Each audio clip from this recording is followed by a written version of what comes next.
মাধ্যমিক বা ক্লাস 10-এর যে রায় ও মার্টিন প্রশ্নবিচিত্রা আছে, সে রায় ও মার্টিন প্রশ্নবিচিত্রার যে সমস্ত সায়েন্টিফিক সাজেশন এবং মডেল কোশ্চেন পেপার প্রশ্নগুলি আছে, সেই প্রশ্নের উত্তরগুলো আমি প্রত্যেকটা চ্যাপ্টার ওয়াইজ আলোচনা করে দেব। তো সায়েন্টিফিক সাজেশনের ইতিহাসে এবং ভূগোলের কিছু অধ্যায় আলোচনা করে দিয়েছি, ইতিমধ্যে ভিডিও আপলোড করা আছে। তো আজকে আমি ভূগোলের কি না 5.5 ভারতের মৃত্তিকা সম্পর্কে যে শর্ট প্রশ্নগুলো আছে সায়েন্টিফিক সাজেশনে, সেগুলি আজকে আমি আলোচনা করব। ভিডিওটি যদি ভালো লাগে প্লিজ চ্যানেলটি সাবস্ক্রাইব করে নেবেন এবং পাশে থাকা বেল আইকনটি প্রেস করে দেবেন। ভিডিও আপলোড করা মাত্রই আপনাদের কাছে নোটিফিকেশানটি চলে যাবে, খুব সহজেই আপনারা দেখতে পারবেন। এবং লাইক ও বন্ধুদের সাথে শেয়ার অবশ্যই করবেন।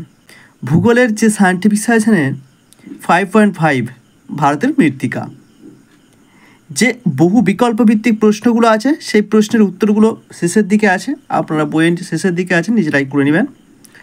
তো এর যে কয়ের দাগের, ক্ষয়ের দাগের এবং গয়ের দাগের, ঘয়ের দাগের যে প্রশ্নগুলি আছে অতি সংক্ষিপ্ত, সেই প্রশ্নেরগুলো আমি আলোচনা করে দেব। তো ভিডিওটি শুরু করা যাক। শুরু করার আগে বলি, আমি একটা খাতার মধ্যে প্রশ্নের উত্তরগুলো লিখে রেখেছি, আমি আপনাদেরকে প্রশ্নটা বলে দেব এবং উত্তরটা খাতার মধ্যে আপনাদেরকে দেখাবো। 5.5 ভারতের মৃত্তিকা। তো কয়ের দাগের যে প্রথম প্রশ্নটি আছে, ভারতের কোন মৃত্তিকা কার্পাস চাষের পক্ষে আদর্শ? 1 নম্বর উত্তর কালো মাটি। 2 নম্বর প্রশ্নটি আছে, পার্বত্য ঢালে ভূমিক্ষয় রোধের একটি কৃষি পদ্ধতির নাম লেখো। না, ধাপ চাষ। 3 নম্বর প্রশ্নটি আছে, হিউমাসের পরিমাণ বেশি থাকলে মাটির রং কী হয়? কালো হয়। 4 নম্বর প্রশ্ন, ভারতের কোন অঞ্চলে ল্যাটেরাইট মাটি দেখা যায়? মালভূমি অঞ্চলে। 5 নম্বর প্রশ্ন, ভারতের খনিজের প্রভাবে ল্যাটেরাইট মাটির রং লাল হয়? কোন খনিজের প্রভাবে? না, লৌহ ও অ্যালুমিনিয়ামের প্রভাবে। লৌহ ও অ্যালুমিনিয়ামের প্রভাবে। তারপর 6 নম্বর প্রশ্ন, কৃষ্ণ মৃত্তিকা কোন রাজ্যে দেখা যায়? গুজরাট, মহারাষ্ট্রে। 7 নম্বর প্রশ্ন, কোন খনিজের উপস্থিতিতে কৃষ্ণ মৃত্তিকার রং কালো হয়? ট্রাইটোনিয়াম অক্সাইড। ট্রাইটোনিয়াম অক্সাইড। তারপরে ক্ষয়ের দাগের যে শূন্যস্থান পূরণগুলো আছে, তো শূন্যস্থান পূরণের প্রথম প্রশ্নটি আছে ক্ষয়ের দাগের কি না, ড্যাশ মৃত্তিকা ম্যানগ্রোভ অরণ্যের জন্য আদর্শ, কি লবণাক্ত। 2 নম্বর, ভারতের মরু মৃত্তিকা গবেষণাগার ড্যাশ শহরে অবস্থিত? যোধপুরে।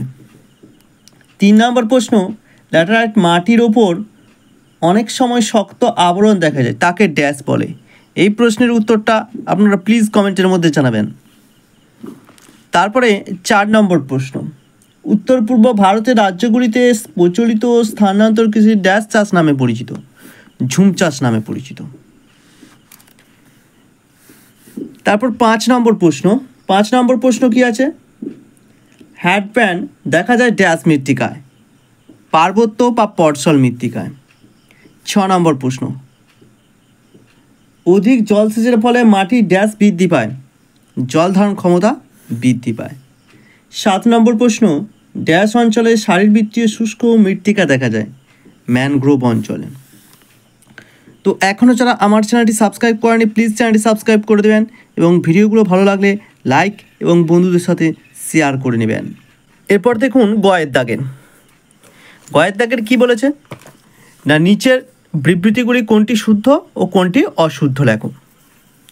প্রথম প্রশ্নটি হচ্ছে, থর মরুভূমি অঞ্চলে লোহিত মৃত্তিকা দেখা যায়, এটা অশুদ্ধ।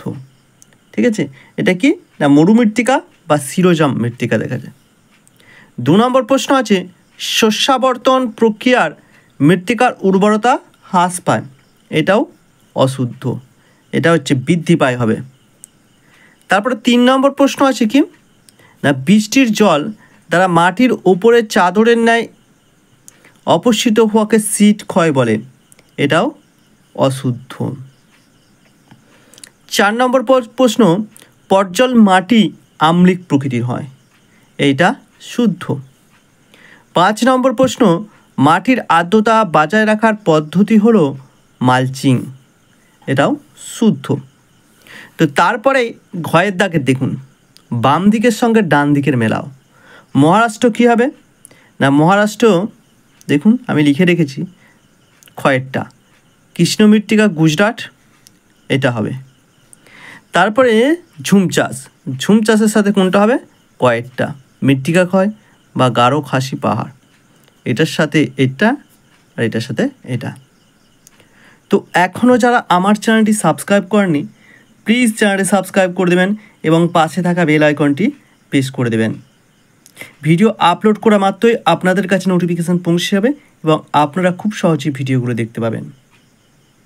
ভিডিওগুলো যদি ভালো লেগে থাকে প্লিজ লাইক এবং বন্ধুদের সাথে শেয়ার করে নেবেন এবং কমেন্টের মাধ্যমে জানাবেন কেমন লাগলো। দেখা হচ্ছে আপনাদের সাথে পরের ভিডিওতে। ভিডিওটি দেখার জন্য অসংখ্য ধন্যবাদ।